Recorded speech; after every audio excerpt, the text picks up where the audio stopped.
अस्सलाम वालेकुम। Welcome to the online lectures of marketing management. Marketing management के course के अंडर आज जो चैप्टर हम स्टडी करेंगे और उस चैप्टर को हम स्टार्ट करेंगे वो है marketing of services.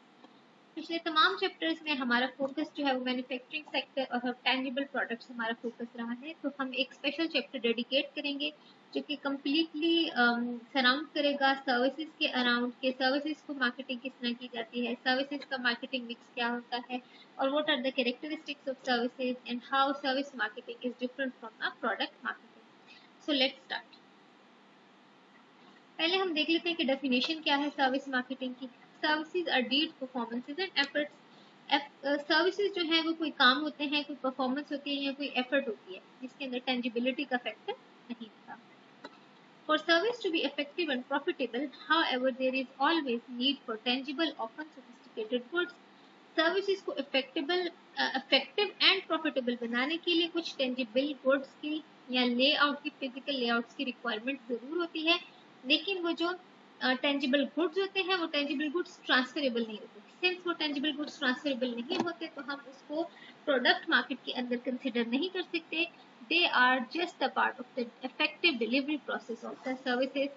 For instance, you have a salon, or you have a restaurant, or you have a university, or you're working in an education sector. तो आपको chairs, tables, computers, laptops, cutlery, scissors, ये सब चीजें, mirrors, आपको आपके physical layout को effective बनाने के लिए, खूबसूरत बनाने के लिए, सर्विस डिलीवरी को स्मूथ बनाने के लिए इम्पोर्टेंट है, लेकिन इन गुड्स की कोई ट्रांसफरेबिलिटी नहीं है। एग्जाम्पल्स ले लेते हैं सर्विस इंडस्ट्री की क्या है। Health care services, professional services, financial services, hospitality services and travel service. Example of customer service, ऐसी कौन सी सर्विसेज हैं जो कि कस्टमर सर्विस को या कस्टमर सर्विस की कैटेगरी में फॉल करती हैं। Free car wash with fill up, calling the customer by name, easy return policy, updated map of the area, on-time delivery, courtesy, enthusiasm, suggesting a less expensive option, package carry out, और इस किस्म की services जो कि tangible products के साथ साथ आपको एडिशनली दी जाती हैं ताकि आपकी एक्सपीरियंस को बेटर बनाया जा सके, कंपनी के साथ लॉयल्टी को क्रिएट किया जा सके और जो आपका टेंजिबल प्रोडक्ट आपने बाय किया है उसकी डिलीवरी या उसकी इफेक्टिविटी को मजीद इंक्रीज किया जा सके। Why study services marketing? Because अब जो इकोनॉमीज हो गई हैं वर्ल्ड वाइड वो सर्विस बेस्ड हो गई हैं। फॉर इंस्टेंस अब जो दुनिया में जो कंपटीशन मौजूद है वो किन की बेसिस पे मौजूद है, आईटी की बेसिस पे मौजूद है। इवन रेस्टोरेंट्स हैं, होटल्स हैं, एयरलाइन एजेंसीज हैं, ट्रैवल एजेंसीज हैं। टेक्नोलॉजी का दौर बहुत ज़्यादा हो गया, तो सर्विस बेस्ड इकोनॉमीज हो गई as compare to product based economies. Service as a business imperative in manufacturing and IT. जैसे मैंने पहले बात की है कि जो सर्विसेज हैं वो बिजनेस इम्पेरेटिव विच मीन्स एक बिजनेस का मस्ट हो गई हैं, और मैन्युफैक्चरिंग और आईटी में स्पेसिफिकली ह्यूमन इनपुट से ज़्यादा आपकी टेक्नोलॉजी की इनपुट होगी और सर्विसेज से रिलेटेड ज़्यादा काम हो रहा है। Deregulated industries and professional service needs. Service equals profits and service marketing is different. जो ट्रेडिशनल कॉन्सेप्ट था इंडस्ट्री का और प्रोफेशनल सर्विसेज का वो भी डिफरेंट हो गया है और अब जो है वो सर्विसेज की तरफ चला गया है, और सर्विसेज के अंदर प्रॉफिट्स जो है वो as compare to product market उसके इक्वल होते हैं या उससे ज्यादा होते हैं, लेकिन स्टिल सर्विस मार्केटिंग जो है वो एक प्रोडक्ट मार्केटिंग से quite different. Characteristic of services as compare to goods. Services के 4 बेसिक कैरेक्टरिस्टिक्स हैं जो उनको टेंजिबल गुड्स से डिफरेंट बनाते हैं। First one is intangibility, second one is heterogeneity, third one is simultaneous production and consumption, जिस time produce होता है उसी टाइम कंज्यूम करना होता है, प्लस पेरिशेबिलिटी। सो हम इन चारों के चारों कॉन्सेप्ट्स को या इन कैरेक्टरिस्टिक्स को वन बाय वन डिटेल में देखेंगे कि क्या होता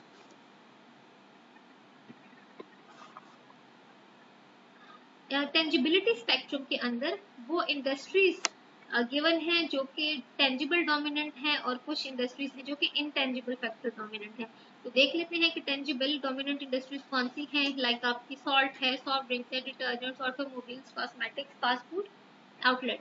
ये आपकी अब आप देखेंगे कि ये फास्ट फूड आउटलेट्स जो है ये आप टेंजिबल एंड इनटेंजिबल दोनों के दरमियान आ रहा है, which means they are in the border line, कि आपको जो है टेंजिबली भी एक चीज प्रोवाइड की जा रही है, फॉर इंस्टेंस फूड की फॉर्म में आपको एक चीज भी दी जा रही है, प्लस इस किस्म की वहां पे टेंजिबल गुड्स भी मौजूद है जिनकी ट्रांसफरेबिलिटी नहीं है, प्लस आपको अच्छी सर्विसेज भी दी जा रही है, फॉर इंस्टेंस आपको गुड इन्वायरमेंट प्रोवाइड किए जा रहे हैं, या एट द डोर स्टेप आपको फूड की डिलीवरी दी जा रही है।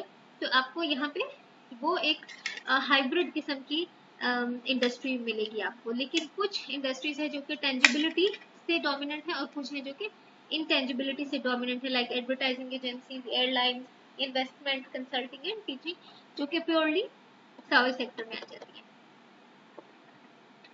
इम्प्लीकेशंस ऑफ इंटेंजिबिलिटी, इंटेंजिबिलिटी की क्या इम्प्लीकेशंस हैं या उसके क्या कॉन्सिक्वेंसेज हैं, कि अगर इंटेंजिबल है तो ये चीज जो है होना मस्ट है साथ, अगर कोई चीज इंटेंजिबल है तो it can not be invented, which means कि उसको सेव करके नहीं रखा जा सकता जिस तरह टेंजिबल प्रोडक्ट्स को रखा जा सकता है। Services can not be easily patent, क्योंकि सर्विस कोई फार्मूला नहीं होता, सर्विस कोई जिसे कहते हैं आपकी रेसिपी नहीं होती जिसको आप पेटेंट कर लें या जिसको आप अपने नाम से पब्लिश करवा दें तो वो कम्प्लीटली आपकी हो जाती है। सर्विस एक व्हाट टू से एक बहुत ही क्वालिटेटिव टर्म होती है, सर्विस जो है एक एब्स्ट्रैक्ट टर्म होती है जिसकी जो है पेटेंट उसको करना डिफिकल्ट होता है। Services can not be readily displayed और कम्युनिकेटेड, सर्विसेज को जो है सर्विसेज का डिस्प्ले आउटलेट्स की फॉर्म में नहीं हो सकता, जिस तरह मॉल्स में चीजें लगी हुई होती हैं, सर्विसेज उस तरह से डिस्प्ले नहीं हो सकती, और ना ही सर्विसेज को कम्युनिकेट किया जा सकता है effectively until and unless one person experience, और सर्विसेज की जो प्राइसिंग है वो डिफिकल्ट है। Implications of simultaneous production and consumption, service का कैरेक्टरिस्टिक कि उसको प्रोड्यूस और उसको कंज्यूम एक ही वक्त में किया जाता है, उसकी क्या कैरेक्टरिस्टिक्स हैं। Consumers participate in and effect the transaction, consumer उसी वक्त उसमें पार्टिसिपेट करते हैं और उसी वक्त जो है ट्रांजेक्शन को कंज्यूम कर रहे होते हैं। फॉर इंस्टेंस अगर आप किसी इवेंट में जा रहे हो, किसी कंसर्ट में जा रहे हो, तो आप तभी पार्टिसिपेट करोगे, तभी जो है वो इस एक्सपीरियंस को गेन करोगे और तभी जो है आपको एक एक्सपीरियंस साथ लेके आ जाओगे, टेंजिबली आपको कुछ नहीं मिल रहा होगा। Customers effect each other, simultaneous production and consumption में हर कस्टमर का एक्सपीरियंस दूसरे से डिफर करेगा, जब दूसरे से डिफर करेगा तो वो एक दूसरे को इफेक्ट करेंगे। फॉर इंस्टेंस मैं कोई बात करूँ, कस्टमर बी कोई करे, कस्टमर सी कोई करे, लेकिन इन सब की आपस में जो ओपिनियन है वो एक दूसरे को इम्पैक्ट करेंगे। Employees effect the service outcome, zone C industry में जोन सी सर्विस इंडस्ट्री में एक ऑर्गेनाइजेशन ऑपरेट कर रही है, वहाँ की एम्प्लॉयज की जो मोटिवेशन लेवल है, उनका जो एक व्हाट टू से जो उनका एक कॉम्पनसेशन पैकेज है वो सर्विस की आउटकम पे बहुत ज़्यादा डिपेंड करता है। फॉर इंस्टेंस कॉल सेंटर्स हैं, तो अगर आपके कस्टमर्स आपके एम्प्लॉयज ही वहाँ पे गुड साइकोलॉजिकल कंडीशन में नहीं बैठे हुए, गुड इन्वायरमेंट में नहीं बैठे हुए, अगर गर्मी है तो वहाँ पे पंखा भी नहीं चल रहा, तो सर्विस की आउटकम में जो है वो बड़ी डिफरेंस आएगी।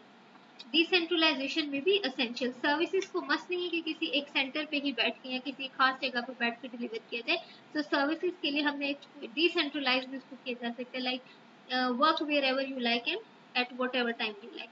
Mess production is difficult, services को बना के क्योंकि सेव नहीं किया जा सकता तो इसलिए उनकी मैस प्रोडक्शन भी नहीं हो सकती, मीन्स के सर्विसेज को जो है वो बहुत बड़ी तादाद में प्रोड्यूस करके एक ही दफा रखा नहीं जा सकता जिस तरह के प्रोडक्ट्स को रखा जाता है, तो सर्विसेज बहुत डिफरेंट होती हैं प्रोडक्ट से। इसी तरह हेट्रोजेनिटी के कॉन्सेप्ट को देख लेते हैं। 3 separate meanings are there in literature regarding heterogeneity, differentiation, variability and diversity. Homogeneous होती है एक ही चीज, लेकिन हेट्रोजीनियस होती है जिसमें कुछ ना कुछ डिफरेंशिएशन, कुछ फैक्टर ऑफ डिफरेंशिएशन, कुछ अलग बात जो है हर दफा होती रहती है। फॉर इंस्टेंस अगर कोई फास्ट फूड आउटलेट है तो उसका जो फूड होगा वो एक दिन हो सकता है, पॉसिबिलिटी है कि बहुत अच्छे तरीके से बना हो, दूसरे दिन उस तरीके से ना बना हो, तो डिफरेंशिएशन या वेरिएशन आती रहती है। लेकिन अगर आप जो हो वो कोई प्रोडक्ट सेक्टर में बात करो, शैम्पूज की बात करो, साबुन की बात करो, तो वो क्योंकि प्लांट सब कुछ कर रहा होता है, वो कंप्यूटराइज चीजें होती है, सब कुछ सेम ग्रामेज सेट किया, सेम फॉर्मूला सेट किया और आपको जो हर दफा सेम प्रोडक्ट सामने आ जाती है। तो सर्विसेज में हेट्रोजेनिटी की जो लेवल है, हेट्रोजेनिटी का जो फैक्टर है वो विच मीन्स के डिफरेंशिएशन का फैक्टर, वेरिएशन का फैक्टर जो है वो ज्यादा है as compare to product sector. For instance कोई अगर लेक्चरर है, टीचर है, तो वो हमेशा जो है हर दफा अपना लेक्चर डिफरेंटली स्टार्ट करेगा। मे बी एक दिन बहुत इफेक्टिवली डिलीवर कर पाए, दूसरे दिन उससे भी इफेक्टिवली डिलीवर कर पाए, और थर्ड डे ना कर पाए।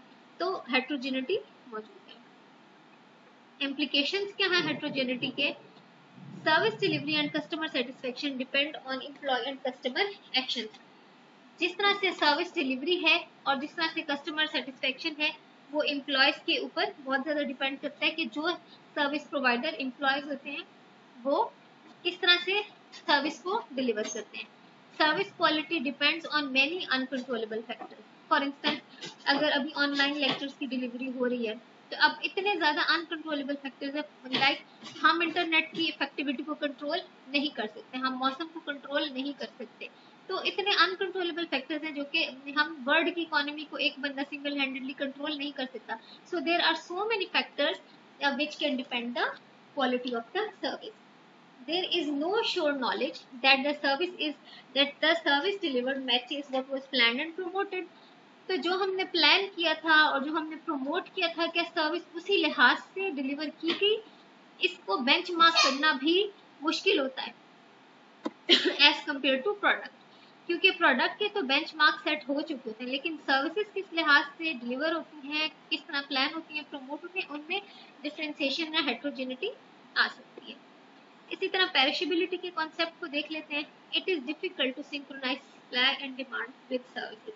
इस तरह से प्रोडक्ट की सप्लाई साइड और डिमांड साइड को रेगुलेट किया जा सकता है, सर्विसेज के साथ डिफिकल्ट हो सकता है, क्योंकि आप किस तरह से जो हो अपने फॉर इंस्टेंस सिर्फ एक होटल इंडस्ट्री की या फूड इंडस्ट्री की एग्जांपल ले लें कि किस तरह से आप सप्लाई और डिमांड को रेगुलराइज करोगे, डिफिकल्ट है।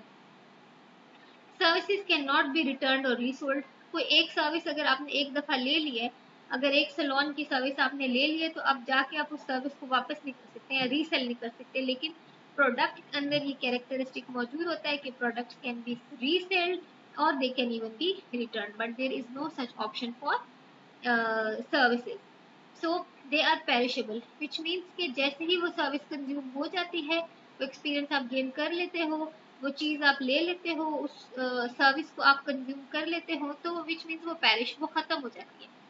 फिर उसकी कोई जो है वो वक्त के साथ साथ एक याद के सिवा वो कुछ नहीं होता। जितना सर्विस सेक्टर जो है वो बूम कर रहा है वर्ल्ड इकोनॉमीज में, उतना ही सर्विस सेक्टर जो है वो चैलेंजिंग भी है।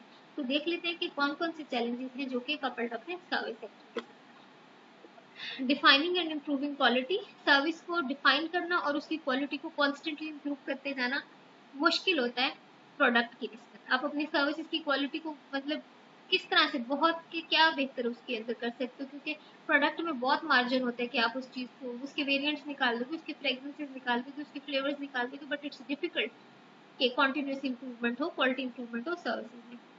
Designing and testing new services is also a difficult task. Communicating and maintaining a consistent image is a difficult task. Accommodate for, सिर्फ एक एग्जाम्पल ले लिया कि किसी दिन बैंक्स जो कि एक सर्विस प्रोवाइड कर रहे हैं, आपको एक बहुत ज़्यादा जो है वो चीज़ की ज़रूरत है, या कोई चेक को आप जो है कैश कराना चाहते हो, आपको सिर्फ एक जो है वो मनी विदड्रॉ करने की ज़रूरत है, लेकिन एटीएम का वहाँ पे लिंक डाउन होता है, ठीक है। तो कितना मुश्किल है कि जो है आप उस चीज़ को, अनकंट्रोलेबल फैक्टर्स को बैंक भी तो कंट्रोल नहीं कर सकते, they are just providing service. तो वो जो है कंसिस्टेंटली अपने इमेज को जो है मेंटेन नहीं करके रख सकते। अकोमोडेटिंग फ्लक्चुएटिंग डिमांड को अकोमोडेट करना भी डिफिकल्ट रहता है। Motivating and sustaining employee commitment, coordinating marketing operations and human resource effort, setting prices, finding a balance between standardization and personalization. Standardized service और personalized service के अंदर बैलेंस रखना भी बड़ा डिफिकल्ट होता है सर्विस सेक्टर के अंदर, जबकि प्रोडक्ट एक स्टैंडर्डाइज प्रोडक्ट हो सकती है, एक पर्सनलाइज प्रोडक्ट हो सकती है। इसी तरह एक पर्सनलाइज सर्विस बनाना और एक स्टैंडर्डाइज सर्विस बनाना, ये एक चैलेंजिंग टास्क है। Ensuring the delivery of consistent quality. Consistent quality की डिलीवरी को इंश्योर करना डिफिकल्ट होता है, जैसे कि मैंने आपको पहले बताया था कि जो सर्विस है, क्योंकि वो एक वक्त के साथ प्रोड्यूस होती है ना, और एक सर्विस प्रोवाइडर होते हैं, तो सर्विस प्रोवाइडर के अपने पर्सनल फैक्टर सर्विस की डिलीवरी के ऊपर इम्पैक्ट होते रहते हैं। जिस तरह मैं एक टीचर हूँ, तो जो मेरा साइकोलॉजिकल लेवल होगा, जो मेरा साइकोलॉजिकल माइंड स्टेट होगी, इफ आई एम हैप्पी तो मैं मेरा लेक्चर डिलीवर करने का लेवल कुछ और होगा, इफ आई एम नॉट तो it is going to it's going to be different. So it really depends upon the motivation level, upon the psychological level of the service provider. So this is what the challenges which are associated with the service industry. This is it from the chapter of services marketing till now. We will continue this chapter and finish this chapter in next lecture. So thank you so much so far. If you have any question, you can ask.